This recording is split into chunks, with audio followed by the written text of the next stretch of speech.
Hi friends, Siva Ayali சீரியலேருந்து சூப்பரான promo வந்துருக்கு. நம்ம அதை பற்றி தான் இந்த வீடியோக்குள்ளே நம்ம பார்க்க போகிறோம். அயலி பார்த்தோம்னா எப்படியாவது நம்ம இந்திராணி வீட்டுக்குள்ளே போகணும்னு சொல்லிட்டு முடிவு எடுத்துருந்தாங்க. அதே மாதிரிக்கு கபிலனும் முடிவு. இதனால அயலி சிவாவை கல்யாணம் பண்ணிக்கிடணும்னு சொல்லிட்டு ஒரு முடிவு எடுத்துருந்தாங்க. என்னெல்லாம் நடக்க போகுது அப்படிங்கிறது தான் நம்ம இந்த வீடியோக்குள்ளே நம்ம பார்க்க போகிறோம். வாங்க நம்ம வீடியோக்குள்ளே போகலாம். சிவா பார்த்தோம்னா அயலி கிட்ட சொல்லிட்டு இருக்கிறாங்க, எங்கள் அப்பா வேற யாரும் கிடையாது, உதய பெருமாள் தான் என்னுடைய அப்பா அப்படிங்கிறாங்க. இதுக்கிட்டதுமே அயலி அதிர்ச்சி அடைகிறாங்க. அதனால நான் இப்போவும் போய் எங்கள் அப்பாட்ட போய் நான் பேச போகிறேன் அப்படிங்கும்போது அப்போ அயலி தடுக்கிறாங்க. வேண்டாம் சீனியர், இப்போ இதுக்கு இந்த விஷயத்தை நீங்கள் சொல்லாதீங்க அப்படிங்கிறாங்க. அடுத்து பார்த்தோம்னா ரித்திகாவும் கபிலனும் அவங்க வீட்டுக்கு போகிறாங்க. அதாவது இந்திராணியோட வீட்டுக்கு வரவும் அப்போ இந்திராணி ஆரத்திலாம் எடுத்து அவங்க வீட்டுக்குள்ளே அழைச்சிட்டு போகிறாங்க. ரித்திகா வீட்டுக்குள்ளே போனதுமே ரொம்பவே பயங்கரமாக அவங்க அடாவடித்தனம் பண்ண ஆரம்பிச்சிருந்தாங்க. அப்போ கபிலன் சொல்கிறாங்க, ரித்திகா என்ன ரித்திகா, உன்னுடைய போக்கே வேற மாதிரி இருக்குது. நீ அதாவது ஒரு நார்மலான குடும்பத்தில் பிறந்தவா, அதனால நீ எப்படி இருப்பேன்னு சொல்லிட்டு நான் ஒரு கனவு கண்டு வச்சிருந்தேன். ஆனால் நீ பேசுறதெல்லாம் பார்க்கும்போது ரொம்பவே ஓவராக பண்ணிட்டு இருக்கிற மாதிரி இருக்குது அப்படிங்கவும், என்ன பேசிட்டு இருக்கிறீங்க அப்படின்னு சொல்லிக்கிட்டு ரித்திகா கபிலனை போட்டு அதட்டவும் உடனே கபிலன் ஐயோ மன்னிச்சிரு ரித்திகா, ஏதாவது தப்பாக பேசியிருந்தோம்னா அப்படின்றதாங்க. அப்போ ரித்திகாவும் இந்திராணியும் ஒருத்தருக்கு ஒருத்தர் சந்திக்கவும் அப்போ ரித்திகா மனசுக்குள்ளே நினைக்கிறாங்க, வந்த அன்னைக்கு என் காலை பூஜை பண்ணுறதுக்காக உன்னை என் கால் கடியில் நான் உன்னை வச்சுட்டேன். இதுக்கு பிறகு பாரு, உன்னுடைய ஏற்ற எல்லாமே இறக்கம்தான். இதுக்கு மேலே உன்கிட்ட இருந்து நான் ஒவ்வொரு அதிகாரத்தையாக என் கைக்கு கொண்டுட்டு வரேன். அதே மாதிரிக்கு உன்னை சுற்றி உள்ளவங்க எல்லாரையும் என் பக்கம் நான் திருப்பிட்டு உன்னை ஒருத்தருமே இல்லாத ஒரு ஆளாட்டு உன்னை ஒரு மூலையில் நான் உட்கார வைக்கிறேன் பாரு அப்படின்னு சொல்லிட்டு ரித்தியா இந்திராணியை பற்றி அவங்க மனசுக்குள்ளே நினச்சிட்டு இருக்கிறாங்க. அடுத்து பார்த்தோம்னா சிவாவும் அயலியும் வீட்டுக்குள்ளே வரவும் அப்போ சிவா உதய பெருமாளை பார்த்ததுமே அவங்களுக்கு தன்னுடைய அப்பா நீங்கள் தான் அப்படின்னு சொல்லணும்னு வரவும் அப்போ அயலி தடுக்கிறாங்க. இங்கே பாருங்க சீனியர், கொஞ்சம் நீங்கள் அமைதியாக இருங்க, அவசரப்பட்டுறாதீங்க அப்படின்னு சொல்லிட்டு அவங்க அமைதிப்படுத்தவும் அப்போ இந்திராணி சொல்லிட்டு இருக்கிறாங்க, வாங்க எல்லாரும் வாங்க அப்படின்னு சொல்லிட்டு அவங்க உட்கார வைக்கவும் அப்போ உடனே பார்த்தோம்னா அயலி அவங்க ரித்திகாட்ட சொல்கிறாங்க, இங்கே பாரு ரித்திகா, இன்னும் போல நீ சந்தோஷமா இருக்கணும், எல்லாரையும் நீ புரிஞ்சுக்கிட்டு நடந்துக்கிட்டணும் அப்படிங்கும்போது என்ன எனக்கே புத்திமதி சொல்லிட்டு இருக்கிறேன், என்ன ஒழுங்கு மரியாதை உன் வேலையை பார்த்துருப்போம் அப்படிங்கவும் ரித்திகா இப்படி பேசினதை நினச்சி அயலி ஒருபோதும் அவங்க வருத்தப்படவே மாட்டாங்க. என்ன ரித்திகாவோட குணம் அப்படிதான் அவங்களுக்கு தெரியும். ஆனாலும் தன்னுடைய தங்கச்சியோட வாழ்க்கை இந்த மாதிரி நடந்து போச்சு அப்படின்னு சொல்லிட்டு அயலி மனசுக்குள்ள ரொம்பவே கஷ்டப்பட்டுட்டு இருக்கிறாங்க. கபிலன் மாதிரிக்கு ஒருத்தனை போய் என் தங்கச்சி கல்யாணம் பண்ணியிருக்கிறாள், அவளுடைய வாழ்க்கை நல்லா இருக்கணும், இந்த கபிலன் கிட்ட இருந்து என் தங்கச்சியை எப்பவுமே நான் காப்பாற்றணும் அப்படின்னு சொல்லிக்கிட்டு அவங்க மனசுக்குள்ளே நினைக்கவும் பத்மா சொல்கிறாங்க, என்ன அயலி உன்னை எந்த தொலைக்கு அவமானப்படுத்திட்டு இருக்கிறா, அவகிட்ட போய் நின்று பேசிட்டு இருக்கிற அப்படிங்கும்போது அப்படிலாம் ஒன்றும் இல்லை பாட்டு, என் தங்கச்சி தானே பேசுகிறா, அவள் பேசிட்டு போட்டு அப்படிங்கிறாங்க. ஆமாம், ஒன்னெல்லாம் திருத்தவே முடியாது அப்படின்னு சொல்லிட்டு இருக்கவும் இன்னொரு பக்கம் பார்த்தோம்னா சிவாவை தான் காட்டுறாங்க. தன்னுடைய அப்பா தன் கண்ணெதிரியே இருக்கிறாரு, ஆனால் அப்பான்னு என்னால் கூப்பிட முடியலன்னு சொல்லிட்டு அவங்க ரொம்பவே வருத்தப்பட்டு இருக்கிறாங்க. அப்போ இந்திராணி கேட்குறாங்க, என்ன ரெண்டு பேரும் ரொம்ப சோகமாக இருந்துட்டு இருக்கிறீங்க, என்ன ஆச்சு அப்படின்னு சொல்லி கேட்டுட்டு இருக்கவும் அதெல்லாம் ஒன்றும் இல்லை அப்படிங்கிறாங்க. என்ன தங்கச்சி விட்டு பிரிஞ்சனால ரொம்ப வருத்தப்பட்டு இருக்கிறீங்களா அப்படின்னு அயலி கிட்ட கேட்கவும் உடனே அயலி சிரிக்கிறாங்க. எப்பவுமே உங்களுக்கு சிரிப்பு தானா அப்படின்னு சொல்லிட்டு இந்திராணி சொல்லிட்டு இருக்கிறாங்க.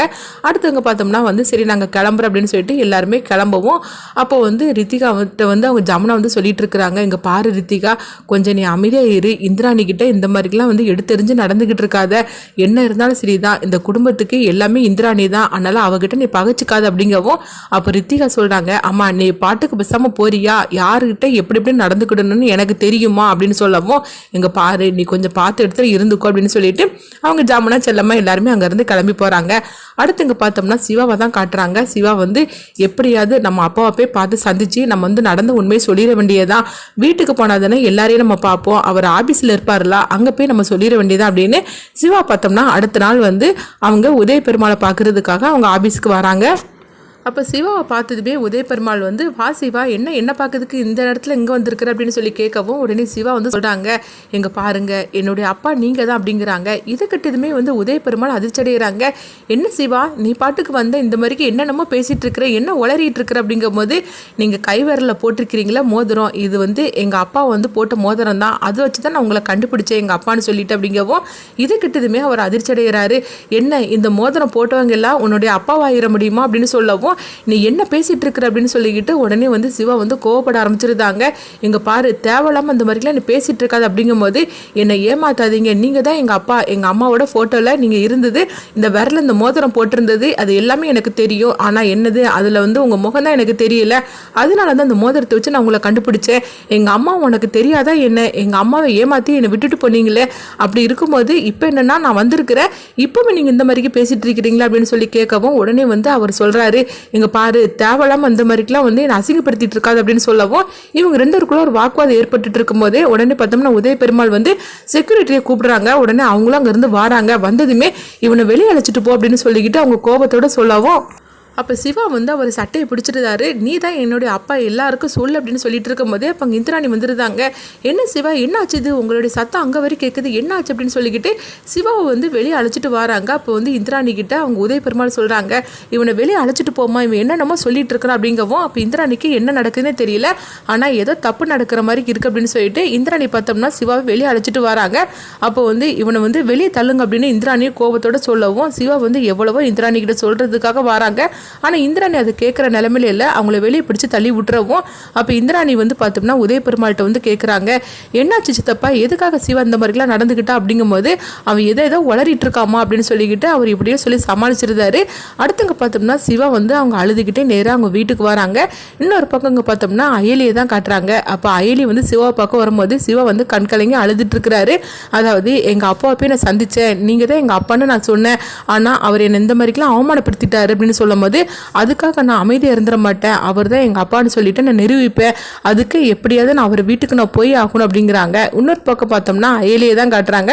அப்போ அயலி நினைக்கிறாங்க, அதாவது எப்படியாவது ரித்திகாவை கபிலன்றிருந்து காப்பாற்றணும், அது மட்டும் இல்லாமல் எங்கள் அம்மாவை இந்த மாதிரிக்கு தப்பான ஒருத்தங்களாம் வந்து சொல்லி வச்சிருக்கிறான், அதுக்கு நான் வர்மாவை கண்டுபிடிக்கணும், அப்படிலாம் நான் கண்டுபிடிக்கணும்னா கபிலனை வச்சு தான் நான் கண்டுபிடிக்க முடியும், அப்படி இருந்தாக்கி நான் இந்திராணியோட வீட்டுக்கு போனாதான் இது எல்லாமே நடக்கும் அப்படின்னு சொல்லிட்டு அயலி ஒரு பக்கம் அவங்க நினைக்கிறாங்க. இந்த எல்லா பிரச்சனைக்கும் ஒரு முடிவு எடுக்கணும், அதாவது எங்கள் ரெண்டொரு பிரச்சனையுமே வந்து இந்திராணியோட குடும்பம் தான், அப்போ அந்த குடும்பத்துக்குள்ளே அந்த வீட்டுக்குள்ளே நாங்கள் போகணும், எப்படி போக முடியும் அப்படின்னு சொல்லிட்டு அவங்க யோசிக்கும் போது உடனே இந்திராணி வந்து ஒரு கட்டத்தில் சொல்லியிருக்கிறாங்க, எங்க பாருங்க உங்கள் ரெண்டோரோட கல்யாணத்தை உங்கள் வீட்டில் வந்து ஏற்றுக்கலன்னா நானே உங்கள் ரெண்டோருக்கு கல்யாணம் பண்ணி வைக்கிறேன், அதுக்கப்புறம் நீங்கள் என் வீட்டிலே வந்து இருக்கலாம் அப்படின்னு இந்திராணி வந்து ஒரு தடவை சிவா கிட்டேயும் அயலிக்கிட்டே சொன்னது அவங்க ரெண்டோருக்கே ஞாபகத்துக்கு வருது. அப்போ உடனே அயலி சிவாவை பார்க்குறாங்க, சிவா அயலியை பார்க்குறாங்க. அப்போ வந்து சிவா வந்து அயலி கிட்ட சொல்கிறாங்க, அன்னைக்கு இந்திராணி ஒன்று சொன்னாங்களே அது ஞாபகம் இருக்கா அப்படின்னு கேட்கும்போது இங்கே பாருங்கள் சீனியர், அதை தான் நானும் நினச்சிட்டு வந்தேன், எப்படியாவது அந்த குடும்பத்துக்குள்ளே நம்ம போகணும், அதுக்கு இதுதான் ஒரே வழி அப்படின்னு சொல்லும்போது ரெண்டோருமே வந்து சேர்ந்தாப்புல ஒரு முடிவெடுக்கிறாங்க, நம்மளை வந்து நம்ம ரெண்டு பேரும் கல்யாணம் பண்ணிக்கலாம்னு சொல்லிக்கிட்டு நம்ம முடிவெடுப்போம், எப்படியும் உங்கள் வீட்டில் வந்து உங்கள் சித்தி உங்கள் அத்தை யாருமே சம்மதிக்க மாட்டாங்க, அப்போ அந்த விஷயத்தை வச்சு நம்ம இந்திராணி கிட்ட சொன்னோம்னா இந்திராணி நம்ம ரெண்டு பேருக்கு கல்யாணம் பண்ணி வச்சு அவங்க வீட்டுக்கு நம்மளை அழைச்சிட்டு போயிடுவாங்க, அதுக்கப்புறம் நீங்கள் நினைக்கிற மாதிரிக்கு நீ அதாவது முடிவெடு, நான் நினைக்கிற மாதிரிக்கு நான் முடிவு எடுத்துக்கிடுது அப்படின்னு சொல்லவும் இப்போ அயலி சொல்கிறாங்க, இந்த கல்யாணம் வந்து ஊர உலகத்துக்கு தான் வந்து கல்யாணமே தவிர நம்ம ரெண்டோருக்கும் நம்ம ரெண்டோரு பிரச்சனையை முடிக்கிறதுக்காக நம்ம கல்யாணம் பண்ணிக்கிற மாதிரிக்கு நம்ம நடிக்கணும் அப்படின்னு சொல்லவும் அப்போ சிவா வந்து நினைக்கிறாங்க, நீ வேணா நடிக்கலாம் அயலி, ஆனால் நான் உண்மையிலேயே உன்னை லவ் பண்ணுறேன், அதனால நான் உன்னை கல்யாணம் பண்ணிக்கிட்டோம்னா நான் உன்னை என் மனைவியாக தான் நினைப்பேன், ஆனால் நீ எப்போ வந்து உன்னுடைய கணவனா என்ன நினைக்கிறியோ அப்போ நீ வந்து நம்ம ரெண்டு பேரும் சேர்ந்து வாழலாம் அப்படின்னு சொல்லிட்டு சிவா மனசுக்குள்ளே நினைக்கிறாங்க, எப்படியோ எனக்கு நீயும் கிடைக்கணும் எங்கள் அப்பாவும் எனக்கு கிடைக்கணும் அப்படின்னு சொல்லிட்டு அவங்க முடிவெடுக்கவும் இங்கே பார்த்தோம்னா அயலியோட ஒரே நோக்கம் வந்து பார்த்தோம்னா சிவாவை கல்யாணம் பண்ணிக்கிறதுக்கு இல்லை, இந்த பிரச்சனையெல்லாம் முடிக்கிறதுக்காக சிவாவை கல்யாணம் பண்ணிக்கிற மாதிரிக்கு அவங்க நடிக்கிறாங்க. ரித்திகாவை வந்து கபிலனை வந்து காப்பாற்றணும், அதே மாதிரிக்கு தன்னுடைய அம்மா வந்து எந்த தப்புமே இல்லைன்னு சொல்லிக்கிட்டு நிரூபிக்கணும்னா நம்மளுக்கு வர்மா கிடைக்கணும், அதுக்கு கபிலனை வச்சு தான் நம்ம வர்மாவை கண்டுபிடிக்கணும்னு சொல்லிட்டு அவங்க முடிவெடுக்கிறாங்க. இப்படி ரொம்ப விறுவிறுப்பாக போகிறாங்க. அடுத்து என்ன நடக்குது